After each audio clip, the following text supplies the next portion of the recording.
Washington Journal continues.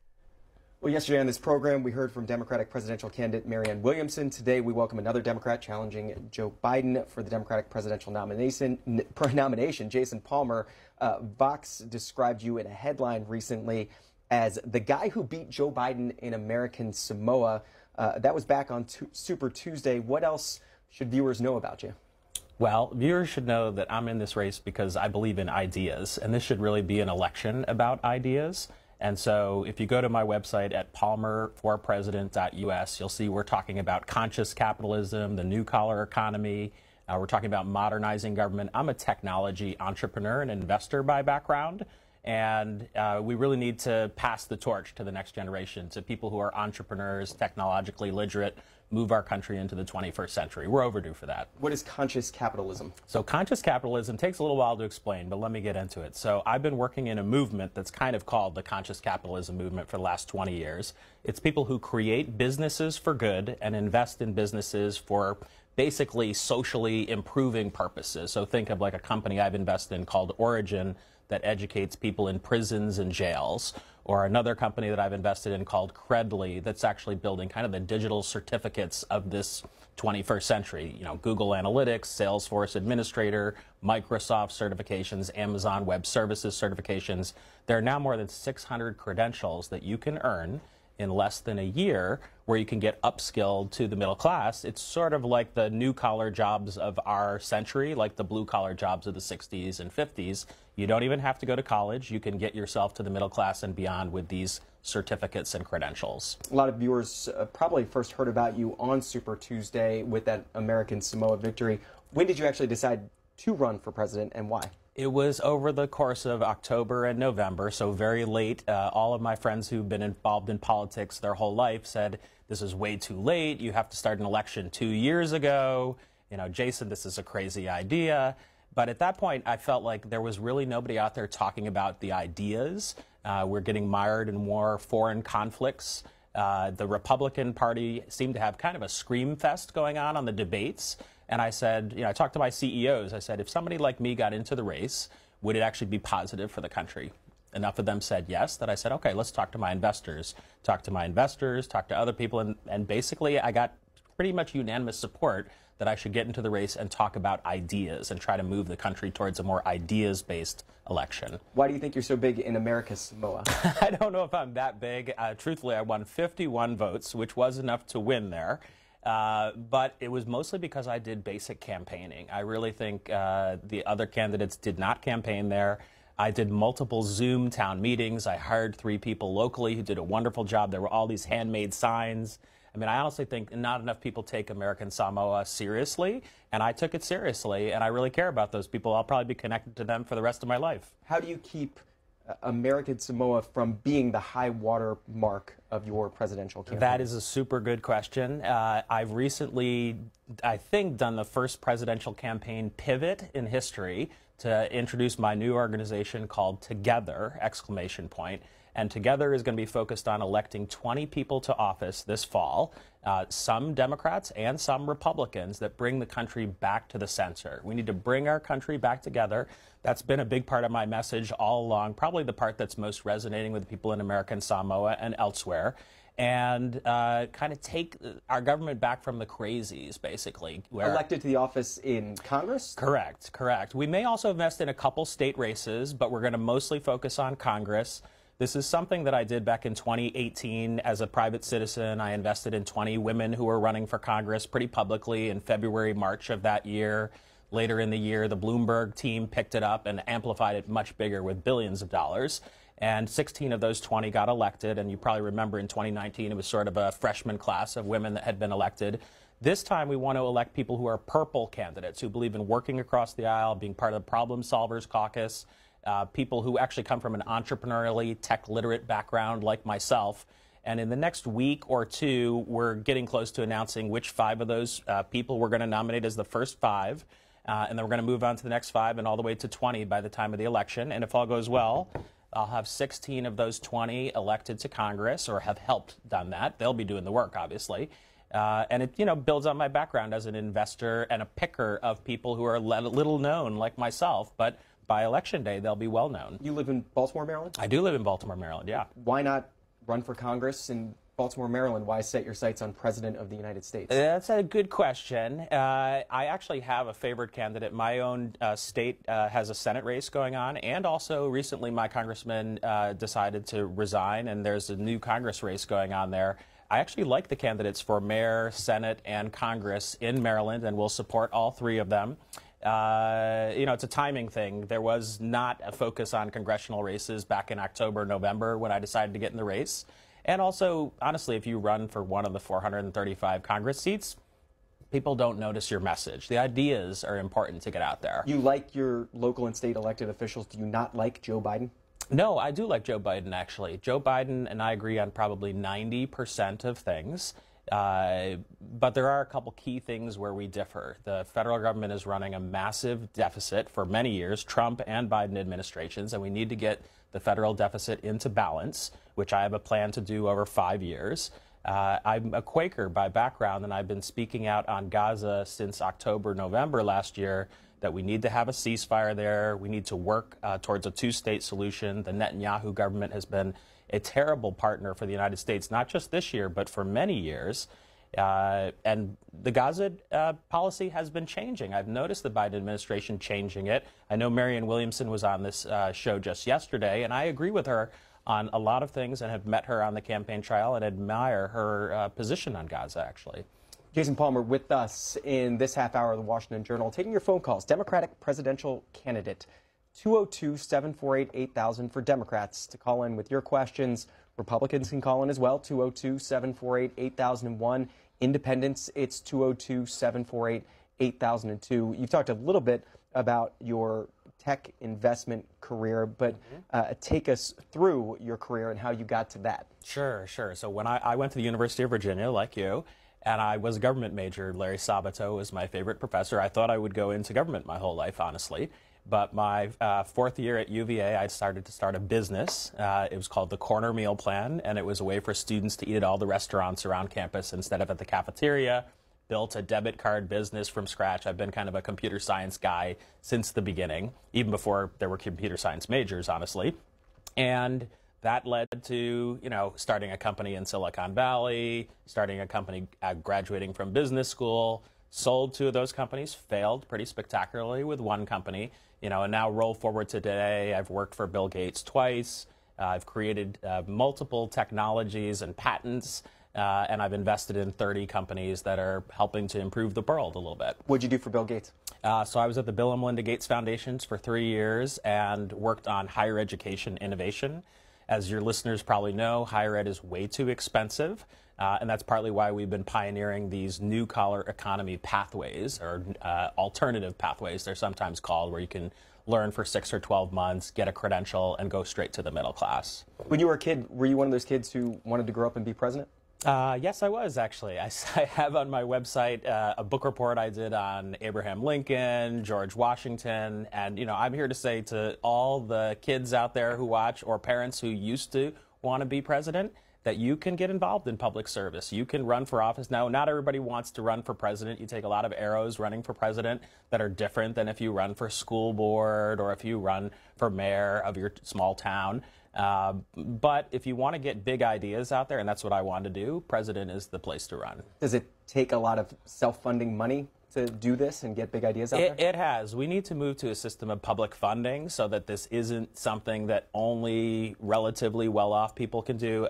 Rachel Maddow compared me to Mike Bloomberg, which is hilarious to me because he is a 20 billion plus billionaire, and I am much less well off than that. I have had some companies that have done very well, but we've invested about $500,000 in our campaign. We've taken in about $50,000 in donations.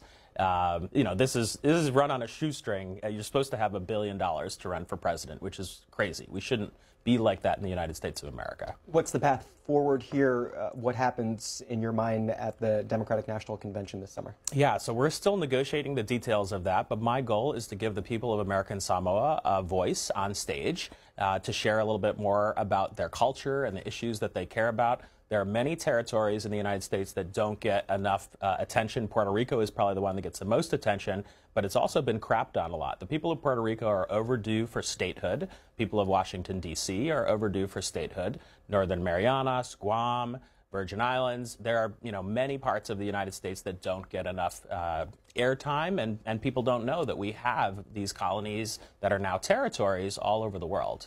How many times have you been to American Samoa? I have never been to American Samoa. I think that was probably the biggest surprise for people after election night when I went on TV, is people assumed I'd been campaigning there for a month. No, I did 4 Zoom town halls. I spoke to a class of school children. I hired 3 people on the ground who did a fantastic job. Miracle was the leader of the team, Miracle Sene. She did fantastic. And I basically took the people of American Samoa seriously. And I think we should all take people seriously from disadvantaged backgrounds. That's been a big part of my career and my life. Let you chat with some callers. Again, it's 202-748-8000 for Democrats to call in.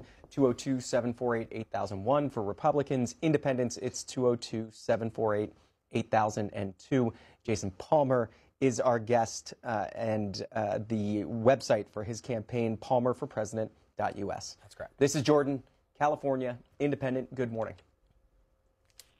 Hi, good morning.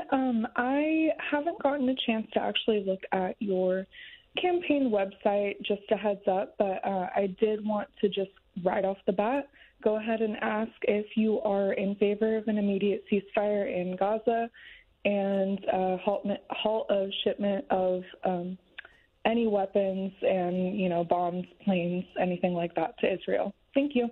Yep, that's an easy question, Jordan, so I appreciate you asking it. I have been in favor of an immediate ceasefire, permanent ceasefire in Gaza since November of last year.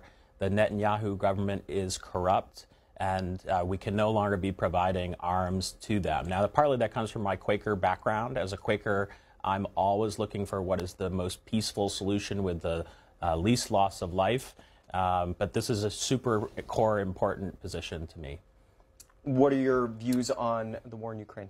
Yeah, so the war in Ukraine is a little bit different. Now, the parallels between when Vladimir Putin invaded Ukraine to when Hitler invaded Czechoslovakia and Poland are all too similar. We have, Vladimir Putin has written a long document that's posted online about how he wants to restore Greater Russia. I watched the hour-and-a-half-long interview with him and Tucker Carlson. It's clear that he wants to establish Greater Russia, bring Ukraine, Georgia, Belarus, many of the former Soviet republics back into a Greater Russia. He is an expansionist dictator, and it's super important that we opposed him at the beginning and that we continue to oppose him. But, and this is where the United States has made so many mistakes in foreign policy over the last 40 years, we need to revisit exactly where the war is every year. And that's why there's been so much difficulty in Congress getting something passed. We need to communicate to Vladimir Zelensky and his team that they need to sue for peace. Ukraine may end up looking a little bit different. The Donbass and the southeastern parts of the country are predominantly Russian-speaking. They predominantly have voted for different candidates in presidential elections. And if we want to minimize the loss of life in Ukraine, we need to help behind the scenes convey to the Ukrainians that this money in is sort of the last money in. There's a need to get to peace there. I want to get to more policy positions, but plenty of callers for you. This is Aaron, Democrat, Alexandria, Virginia. Good morning. Good morning. I'd like to start off with the good stuff first. I like a lot of what you're talking about. It sounds like our backgrounds are sort of in line as well. So if you need a running mate, let me know. Yep. But I want to give you a question first. What public office have you held before, if you have, and if so, in what capacity? But I'd also like to let you know that, again, I hear a lot of the things that you're saying. I like your ideas. I like where you stand on a lot of the topics. But if Donald Trump becomes the nominee for the Republican Party, I don't think it may be a timing issue. I don't think this is the right time for us as Democrats or even independents to split the vote, because we cannot allow him back in the White House. I just want to let you know that that's where I stand. Yep. Yep, I appreciate all of that. So let's start from the end and work backwards. I agree with you that Donald Trump is a cancer on our democracy, and stopping him is job number one. If I go way back to when I entered the race in November, part of the reason why was because, I looked and Biden had no competitors, and there was really not going to be anybody who was going to get him on the campaign trail. And you probably heard recently that Ezra Klein was recommending that, Biden pass the torch. And there have been many people all along the way saying, Biden needs to get out there. He needs to campaign more vigorously. So that's partly why I ran, was to make sure he got out there and campaigned more vigorously. But working our way back to the question you asked before, and actually it's eluding me a little bit. So what public office? Public office, yes. So I worked for Senator Daniel Patrick Moynihan of New York for a summer, so not a whole lot of experience working in Congress, although it was a very instrumental summer for me. And then I've also served on the board of the Smithsonian. I've served on the board of the University of Virginia, which is a public entity, for 12 years for our education school. At the Bill and Melinda Gates Foundation, we worked on public policy quite a bit with the administration on financial aid, on innovation in higher education, many meetings at the White House. So you could think of me as Washington adjacent. Some people say I should be campaigning, as strictly an outsider, but I'm not completely an outsider. I understand how government works. Many of my friends, probably a third of them, have worked in government at one time or another. And so I know through their war wounds what it's like trying to run the machinery of the federal government. Lucianne on Twitter saying, one thing this country doesn't need is a venture capitalist running for the White House. We rejected one already, Mitt Romney. What would you say to her? Well, I would say, first of all, I'm not exactly a venture capitalist, but it's a fair comment. I'm an impact investor. So an impact investor is someone who invests in companies that are trying to do good for the world and trying to use the profit motive to do good. So the company Origin I mentioned that does education in prisons and jails. We've invested in another company called Climb Credit that's actually providing credit for people with no credit score to go to those boot camps and certificate and credential programs. Mitt Romney is a very different person than me. He's a billionaire. I actually do want to say I admire Mitt Romney as well. I think it's important to have people in Washington who are willing to work across the aisle, and he's one of the few people that voted to impeach Donald Trump from the Republican side of the aisle. He has spoken out numerous times about the insurrection on January 6th. And, if I ever get a chance to meet Mitt Romney, I will tell him, good job. That doesn't mean I necessarily supported him in the election of 2012, but I recognize when someone puts America first, and Mitt Romney is the kind of Republican who puts America first. You're not a billionaire. I'm definitely not a billionaire. Fair to say you're a millionaire? I am a millionaire, yes. Did you have to file a financial disclosure report? I did not have to file a financial disclosure report, but I would have no issue with doing that if it ever came up. What would you tell people who asked about your finances? I would tell people that my net worth is between $1 and $10 million. A lot of that is not available to me because it's invested in these startup companies or in venture capital funds. I'm a general partner at a firm called New Markets Venture Partners that's invested in companies that do good for the last 20 years. And I do think part of what makes America great is you can become a millionaire in so many different ways. There are, small businesses create 70% of jobs and also create the most millionaires. And sometimes these small businesses grow into really big companies like Bloomberg's company or the companies that Mitt Romney worked with. And some of these companies do really good things for America. I wish that more Democrats were honest about the fact that capitalism is the best economic system, but it does need a few tweaks to be more equitable, and that's what conscious capitalism is all about. About 10 minutes left with Jason Palmer this morning, Democratic presidential candidate. PalmerForPresident.us is the website. Moses is in Lakeland, Florida. Independent, good morning. Good morning. How are you? Thank you for taking my call. Thank you for calling in. Yes, I had a question for Jason Palmer. Considering the issue that we have on the border, the crisis that we have at the border, and the Democrats saying that the bipartisan bill they have presented to hasn't been pushed, can you tell me exactly what's on this bipartisan bill that protects or secures our border? Can you tell me specifically what this bill, as opposed to H.R. 2? That is a very good question. There's not enough reporting on this in the media. I'll say if you go to the website Medium, I've actually published a 10-page white paper there on how I would reform immigration. I would say the main differences between the bills are cosmetic, and that either of those bills should be passed right now. So I appreciate and agree with the Biden administration's goal to get some bill passed. But it revolves around how we treat asylees. These are people who come to the United States from abroad because they're fearing for their lives, fearing persecution. The Biden administration has a more open policy towards asylees, and the House bill is, I would say, opposed to more asylees. On my 10-page position paper, we go into the whole, immigration hasn't been updated since the 1980s for the most part. That law has not been updated, and there are 4 major reforms we need in immigration law, and they're all outlined in that 10-page position paper, which I spent about a month on because it is such an important, thing to debate, and I care about the ideas in this campaign. Back to your hometown of Baltimore. This is Milton, Democrat. Good morning. Hey, Baltimore. Hi, good morning. So, Mr. Palmer, first of all, I have a comment that I would like to make and then a question. Mm-hmm. My comment is that, sir, I think you come straight out of a comic book. Because if you consider yourself to be a pacifist of a Quaker persuasion, yes, what would you do to stop Netanyahu from doing what he wants to do?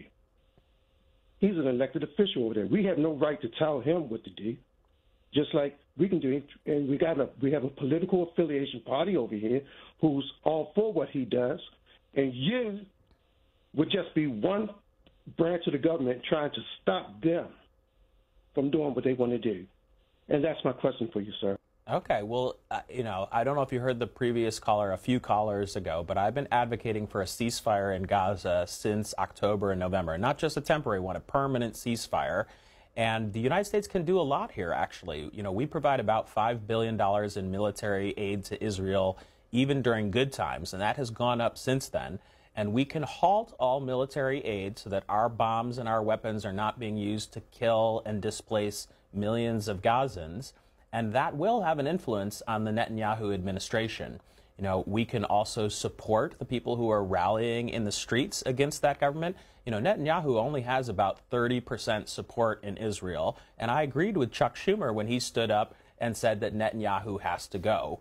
The United States should not often get involved in recommending a change in administrations around the world. But this is one time when, since Israel is an important ally of the United States, we need to stand up and say different leaders are needed, both in Israel and in Palestine.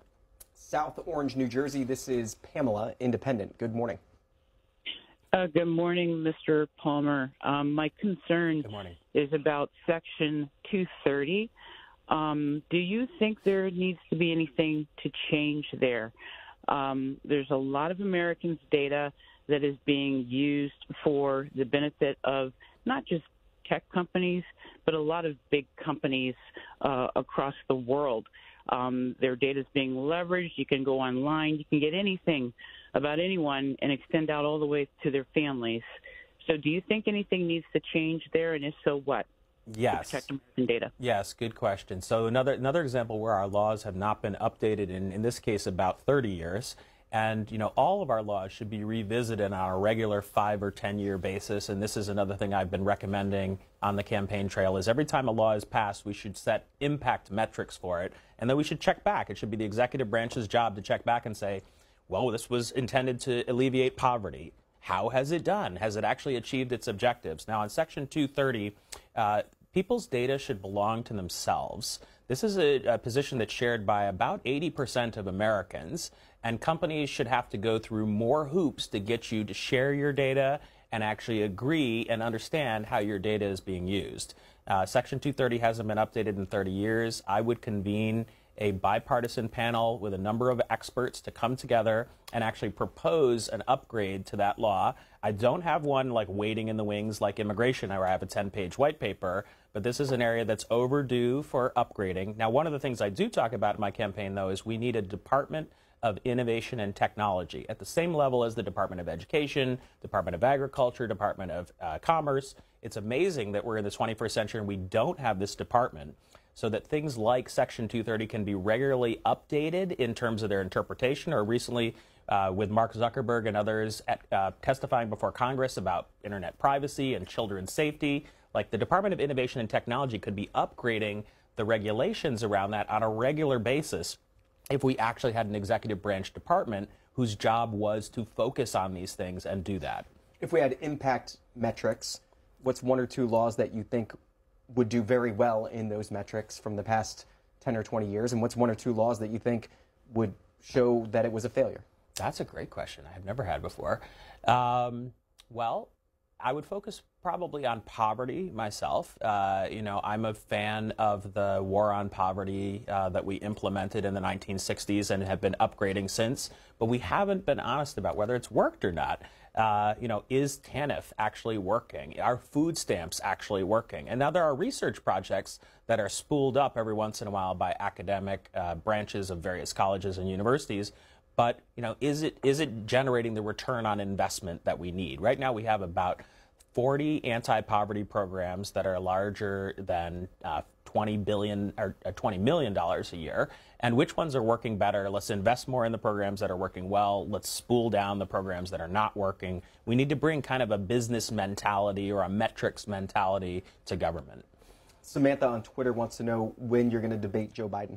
So I've offered to debate Joe Biden many times, but at this point, Joe is the presumptive nominee, and it's a little bit difficult for me to kind of balance things here because I want to be, full-throated in favor of the Democratic nominee for this fall, but I do hold out a 1% chance that Joe Biden may pass the torch to the next generation. That's still talked about pretty regularly, but it's very likely, I would say 99% likely, that I'm going to be all about encouraging Joe Biden and helping him win. Sort of like when Pete Buttigieg and others dropped out the last time around, they were all about advocating for Joe Biden. I feel like we're right now on a tweener point where I can talk about where I differ, the 10% of places where I differ from Joe, but 90% of the time I agree with Joe Biden. Time for maybe one more call. Have you chat with the Republican caller. This is Ivy in Fairfax, California. Good morning. Great job as a host. I would like to know what this candidate thinks about reparations for our black people. I feel like, the wealth of the country was built with their slave labor. It's pretty obvious to most people. And then the indigenous people, I'm wondering, he seems to have very well thought out programs. So what about the black people who out here in California, the majority of the people living in tents and things like that or going to the shelter seem to be black, or some of them. And, of course, the white poor people need help, too, and he just mentioned that. I wonder if he has a well-thought-out program where we can give like $30,000 maybe to each black person who's related to the slave labor that went on, I believe, for 400 years. I'm not really clear on how many years. Well, Ivy, we'll take the question. Yeah, so I appreciate that question. If you go to my website at palmerforpresident.us, you'll see that I actually have a whole section on liberation.